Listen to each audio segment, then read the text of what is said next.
Japanese game shows are wild. They're one of the most creative, unpredictable, and just completely bizarre forms of TV that I've ever seen. Like, you seriously don't know what you're getting into when you start watching these shows. And I will tell you one thing, in my time researching for this video, some of these games are absolutely insane.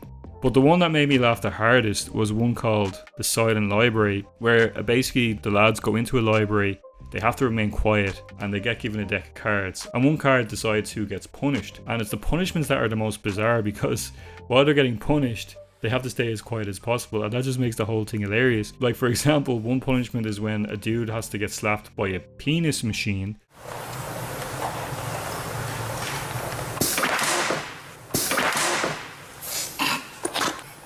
So this next one's a little weird to me. It's one where it's the table game shuffleboard, but they replaced the puck with an old man, and the table is literally women in bikinis lined up, and basically what the man has to do is, who is also oiled up, is slide along as many women as possible, and he gets 3 attempts to do this, and the further he gets, you know, if he can get to the end, then he wins. And to me, this is like, you know, I don't know whether it's creepy or just weird or both, but the one thing that kind of enters my mind with it is like, how the hell did they even think of something like this? And I can pretty much guarantee that the old man's having a great time, and those poor women, those poor young women, by the way, are probably having a terrible time. So, like, there's one called Brain Wall, where basically the contestants are dressed up in spandex, and they have to like position their bodies to match the shape of the wall as it's coming towards them to win. So if they can get through the gap doing the shape, they win.